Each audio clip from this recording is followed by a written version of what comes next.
Hi friends, எல்லாருக்கும் வணக்கம். இன்றைக்கி இந்த வீடியோவில் நம்ம பார்க்க போகிறது ஆகஸ்ட் 9, 10 இந்த இரு தினங்களுக்குண்டான கரண்ட் அஃபேர்ஸ் தான். ரொம்ப முக்கியமான வினாக்களை தான் பார்க்க போகிறோம். அதனால் வீடியோவை ஸ்கிப் பண்ணாமல் ஃபுல்லாக பாருங்கள். வீடியோ பிடிச்சிருந்தா ஒரு லைக்கை போட்டு விடுங்க. சேனல் இது வரைக்கும் நீங்கள் சப்ஸ்கிரைப் பண்ணலை அப்படின்னா சப்ஸ்கிரைப் பண்ணிடுங்க. ஓகேவா?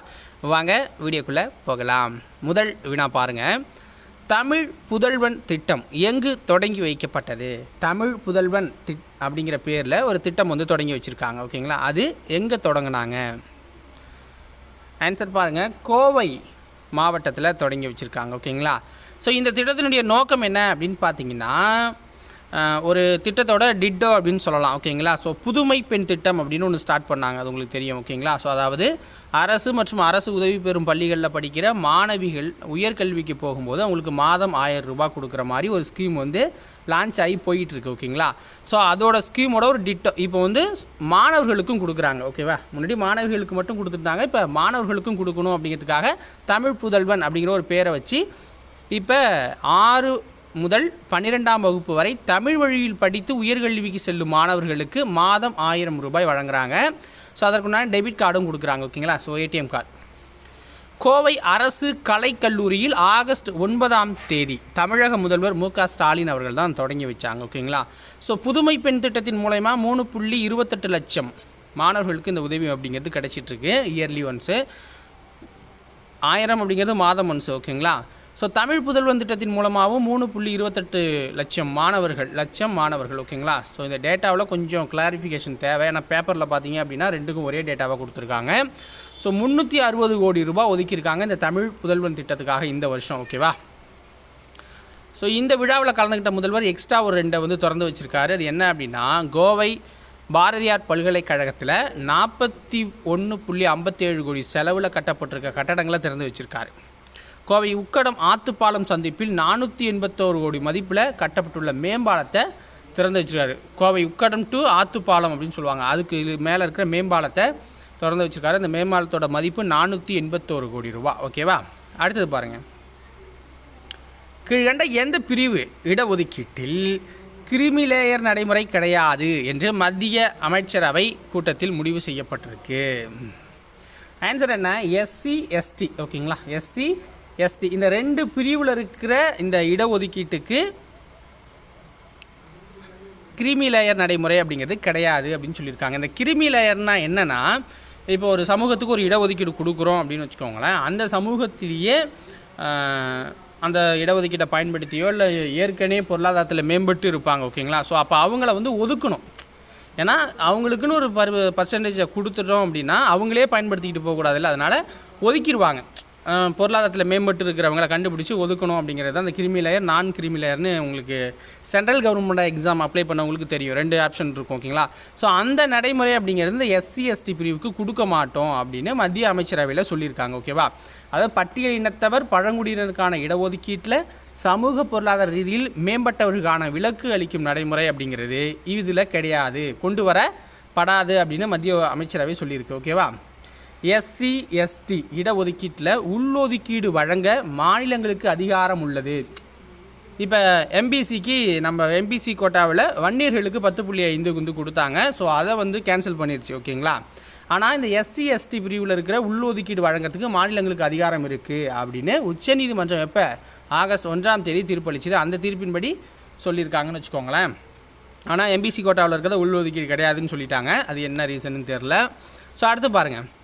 எஸ்சி எஸ்டி பிரிவினரில் சமூக பொருளாதார ரீதியில் மேம்பட்ட மக்களை அடையாளம் கண்டு அவர்களுக்கு இடஒதுக்கீடு பலன்களை ரத்து செய்வதற்கான கொள்கையை மாநிலங்கள் வகுக்கணும். இது யார் சொல்லியிருக்காங்கன்னா உச்சநீதிமன்றம் சொல்லியிருக்கு.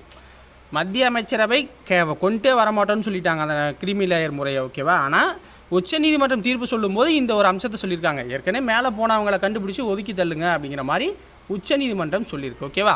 அடுத்து பாருங்கள். லெப்டோஸ் பைரோசிஸ் காய்ச்சல் கீழ்கண்ட எந்த விலங்கோடு தொடர்புடையது? அதாவது முக்கியமானது. ஓகேங்களா? முக்கியமானதுன்னு தான் கேள்வி. லெப்டோஸ் பைரோசிஸ் காய்ச்சல் கீழ்கண்ட எந்த விலங்கோடு முக்கியமாக தொடர்புடையது அப்படின்னு பார்த்தீங்கன்னா எலி. ஏன்னா எலி காய்ச்சல் அப்படின்னு தான் நம்ம வந்து அது பேர் வச்சுருக்கோம். அதனால் எலி அப்படின்னு வச்சுக்கோங்க. மற்றபடி இது வந்து இந்த எலியிலேருந்து மட்டும்தான் வருதா அப்படின்னு கிடையாது. நாய், பன்னி, கால்நடையாக இருக்க எல்லாத்துலேருந்துமே வரும் அப்படின்னு சொல்லியிருக்காங்க. அதாவது எலிக்காய்ச்சல் என்பது சுழல் வடிவ நுண்ணுயிரியான லெப்டோஸ்பைரா அப்படிங்கிற பாக்டீரியாவில் இருந்து விலங்குகளுக்கு முதல்ல பரவுது அப்படிங்கிறாங்க. அதன் வழியாக தான் மனிதர்களான நமக்கு பரவுது. ஓகேங்களா, அதில் அதிகப்படியாக எலிகள் மூலமாக நமக்கு பரவுது அப்படிங்கிறது தான் இந்த காய்ச்சலுக்கு எலிக்காய்ச்சல் அப்படின்னு பேர் வர்றதுக்கு காரணம். ஸோ இது வந்துச்சு அப்படின்னா நமக்கு முதல்ல சிறுநீரகம் மற்றும் நுரையீரலாம் பாதிப்பு ஏற்படும் அப்படின்னு சொல்லியிருக்காங்க. மழை பொழிவுக்கு பிறகு தான் இந்த நோய் பாதிப்பு அப்படிங்கிறது அதிக அளவில் இருக்கும். ஆண்டுக்கு 1 லட்சத்திற்கும் மேற்பட்டோர் இதனால் பாதிக்கப்படுறதா சொல்லியிருக்காங்க. தடுப்பு மற்றும் கட்டுப்பாட்டுக்கான திட்டம், ஓகேங்களா, அதாவது மத்திய அரசு வந்து இதை தடுக்கணும் அப்புறம் கட்டுப்படுத்தணும் அப்படிங்கிற ஒரு திட்டம் வந்து கொண்டு வராங்க. அது எங்கெங்க அப்படின்னா குஜராத்து, கேரளா, தமிழகம், மகாராஷ்டிரம், கர்நாடகா, அந்தமான் நிக்கோபாரில் வந்து இதுக்குண்டான திட்டங்களை கொண்டு வந்திருக்காங்க. ஓகேவா, அடுத்து பாருங்கள். வக்ஃபு வாரிய சட்ட திருத்த மசோதா மக்களவையில் எப்பொழுது அறிமுகம் செய்யப்பட்டது? வக்ஃபு ஓகேங்களா, வாரிய சட்ட திருத்த மசோதா மக்களவையில் எப்பொழுது அறிமுகம் செய்யப்பட்டது? ஆகஸ்ட் 8ஆம் தேதி. ஆகஸ்ட் 8ஆம் தேதி கொண்டு வராங்க. ஆகஸ்ட் 8 கொண்டு வராங்க. ஓகேங்களா, ஸோ அதாவது இந்த தாக்கல் செய்யப்பட்ட சட்ட திருத்த மசோதா இருக்குல்ல, இதை ஆய்வு செய்யணும் அப்படிங்கிறதுக்காக 31 பேர் கொண்ட நாடாளுமன்ற கூட்டுக்குழு ஆகஸ்ட் 9ஆம் தேதி அமைக்கப்பட்டிருக்கு. புரியுதுங்களா? இப்போ ஆகஸ்ட் 9ஆம் தேதி அமைக்கப்பட்டிருக்கு அப்படின்னு சொல்லிடுறாங்க. இந்த ஆகஸ்ட் 9ஆம் தேதி தான் இந்த 31 பேரை நியமிக்கணுங்கிற ஒரு மசோதாவையும் தாக்கல் பண்ணுறாங்க. ஓகேங்களா, ஸோ இதில் 21 பேர் வந்து மக்களவை உறுப்பினராகவும் 10 பேர் மாநிலங்களவை உறுப்பினராகவும் இருக்காங்க. இந்த 21 பேர் மக்களவை உறுப்பினர் இருக்காங்களே, அவங்கள நியமிக்கணுங்கிறதுக்காக ஒரு சட்டம் வந்து மசோதா வந்து கொண்டு வருவாங்க. அதை வந்து மத்திய சிறுபான்மையினர் நலத்துறை அமைச்சராக கிரண் ரிஜிஜு தாக்கல் பண்ணுறாரு. மாநிலங்களவையும் தாக்கல் பண்ணுறாங்கன்னு வச்சுக்கோங்க. வக்ஃபு வாரிய சட்டம் 1900 இப்போ இந்த சட்டத்திருத்த மசோதா எது கொண்டு வராங்கன்னா சில முக்கியமான சட்டத்திருத்தங்கள் பண்ணுறாங்க. அதில் வந்து முக்கியமானது வக்ஃபு வாரிய சட்டத்தில் பிரிவு 40 அப்படின்னு ஒன்று இருக்குது. அதை தூக்கிடுறாங்க. ஓகேங்களா, தூக்கிட்டு என்ன பண்ணுறாங்கன்னா வக்ஃபு வாரிய சட்டம் 1995 ஒருங்கிணைந்த வக்ஃபு மேலாண்மை அதிகாரமளித்தல் திறன் மேம்பாட்டு சட்டம் 1995 அப்படின்னு பேர் மாற்ற போகிறதா சொல்லியிருக்காங்க. அப்புறம் முக்கியமானது பாருங்கள், வக்ஃபு வாரியத்தில் முஸ்லீம் பெண்கள் மற்றும் முஸ்லீம் அல்லாத 2 நபர்களை உறுப்பினர்களாக இடம்பெற செய்வது தான் இந்த திருத்தத்தோட முக்கிய நோக்கமாக இருக்குது. நிறைய திருத்தம் பண்ணியிருக்காங்க. ஓகேங்களா, ஸோ ஒருத்தர் வந்து நிலம் கொடுக்கணும் அப்படின்னு விருப்பப்பட்டாருன்னா ஒருத்தர் 5 வருஷம் இஸ்லாமியராக இருந்து ஸோ அது மாதிரி கொடுத்துருக்காங்க. இது வாரிய இது நீளம் கிடையாது, நிலங்கள். இப்போ வக்ஃபு வாரிய நிலங்கள் இருக்குல்ல, அதை மாவட்ட ஆட்சியர் அலுவலகத்தில் கட்டாயம் பதிவு செஞ்சுருக்கணும். அவங்க தான் அது வந்து பார்த்திங்க அப்படின்னா வக்ஃபுக்கு சொந்தமானதா இல்லை அந்த ஊர் மக்களுக்கு சொந்தமானதா அப்படிங்கிறத டீட்டெயிலாக சொல்லுவாங்க. ஸோ கிட்டத்தட்ட இப்போ ஒரு கேஸ் கூட தமிழ்நாட்டில் போயிட்டுருக்கு. அதை பேஸ் பண்ணி தான் ஒரு சட்ட மசோதாவே கொண்டு வராங்க. ஓகேங்களா, ஸோ இதுதான். இன்னும் நிறையா ஸ்கீம்ஸ் இருக்குது. அதை அடுத்தடுத்த நாட்களில் நம்ம பார்க்கலாம். ஓகேவா, அது ஃபுல்லாக ஆகட்டும், அதுக்கப்புறம் பார்த்துக்கலாம். ஓகே, ஆகஸ்ட் 15க்கு பிறகு பள்ளிகளில் காலை வணக்கத்துக்கு பதிலாக ஜெய்ஹிந்த் அப்படின்னு சொல்லணும்னு ஒரு மாநிலம் சொல்லியிருக்கு. ஆகஸ்ட் 15க்கு பிறகு பள்ளிகளில் காலை வணக்கத்துக்கு பதிலாக ஜெய்ஹிந்த் அப்படின்னு தான் சொல்லணும் அப்படின்னு ஒரு மாநிலம் சொல்லியிருக்கு. ஓகேங்களா, அதை அமல்படுத்தியும் இருக்காங்க. அது எந்த மாநிலம் அப்படின்னு பார்த்தீங்கன்னா ஹரியானா. ஹரியானாவில் பள்ளிகளில் காலை வணக்கத்துக்கு பதிலாக ஜெய்ஹிந்த் அப்படின்னு சொல்லணும். இதன் மூலயமா சுதந்திரத்துக்கு போராடினவங்களுடைய தியாகத்தையும் வீரத்தையும் நம்ம வந்து புரிஞ்சிக்கலாம் அப்படிங்கிற மாதிரி அவங்களுடைய கான்செப்டாக போகுது. பட் இது எந்த அளவுக்கு ஒர்க் அவுட் ஆகும் அப்படின்னு தெரில. அடுத்த வேணா பாருங்கள், பாரிஸ் ஒலிம்பிக் போட்டியில் ஈட்டி எறிதலில் நீரஜ் சோப்ரா வென்ற பதக்கம் என்ன?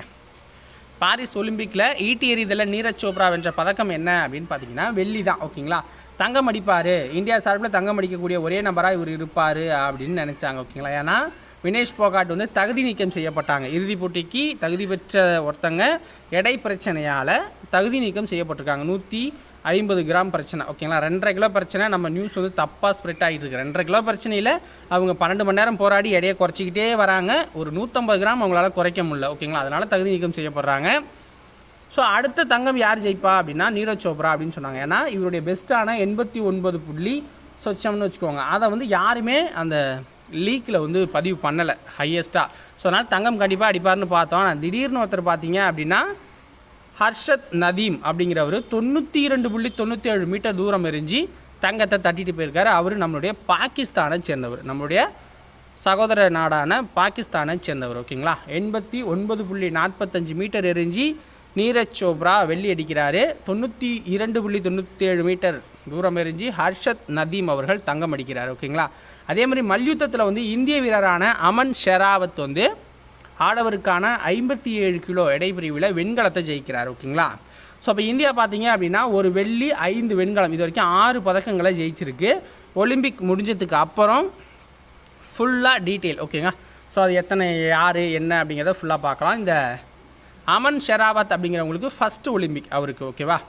அடுத்து பாருங்கள், கீழ்கண்ட எங்கு நடந்த அகழ்வாய்வில் 3 மெருகேற்றப்பட்ட கற்கோடாரிகள் கண்டெடுக்கப்பட்டிருக்கு. கீழ்கண்ட எங்கு நடந்த அகழ்வாய்வில் 3 மெருகேற்றப்பட்ட கற்கோடாரிகள் கண்டெடுக்கப்பட்டிருக்கு அப்படின்னு பார்த்தீங்கன்னா கோவையில் மோளம்பாளையம் நொய்யல் ஆற்று பள்ளத்தாக்கில் புதிய கற்கால சான்றுகளை தஞ்சாவூர் தமிழ் பல்கலைக்கழகத்தினர் கண்டறிஞ்சிருக்காங்க.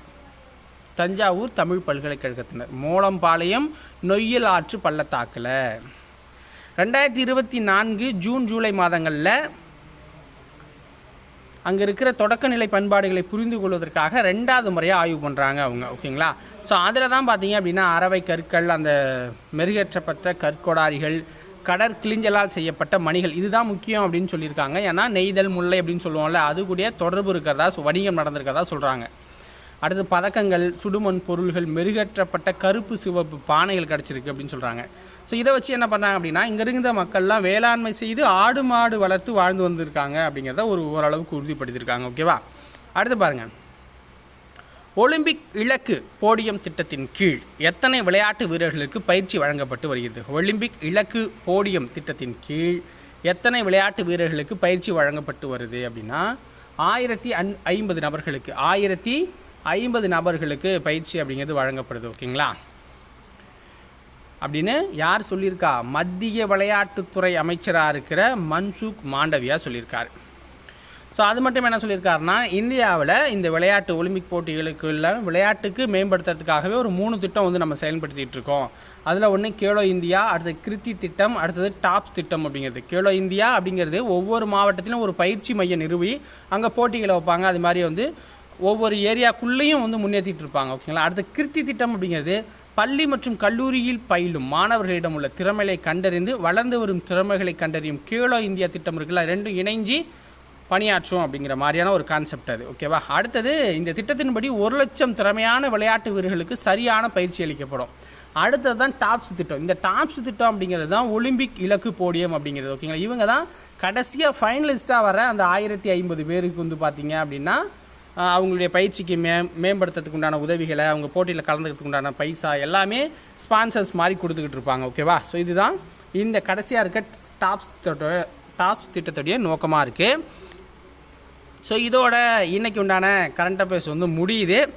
ஸோ உங்களுக்கு வீடியோ பிடிச்சிருந்தா ஒரு லைக்கை போட்டு விடுங்க. நீங்கள் டிஎன்பிஎஸ்சி குரூப் 2, 2A, 4 படித்தாலும் சரி, ஸோ ப்ராக்டிஸ் பண்ணுறதுக்கு உண்டான டெஸ்ட் வினா வங்கி புத்தகங்கள் நம்மக்கிட்ட அவைலபிளாக இருக்குது. உங்களுக்கு தேவை அப்படிங்கிற பட்சத்தில் என்னுடைய வாட்ஸ்அப் நம்பரான 9698645126 அப்படிங்கிற நம்பருக்கு வாட்ஸ்அப் பண்ணுங்கள் ஓகேவா. புக்ஸோட இமேஜ்லாம் அடுத்த கிளிப்ஸில் வரும், பார்த்துக்கோங்க. உங்களுக்கு ஓகே அப்படின்னா மெசேஜ் பண்ணுங்கள் ஓகே. நன்றி, வணக்கம்.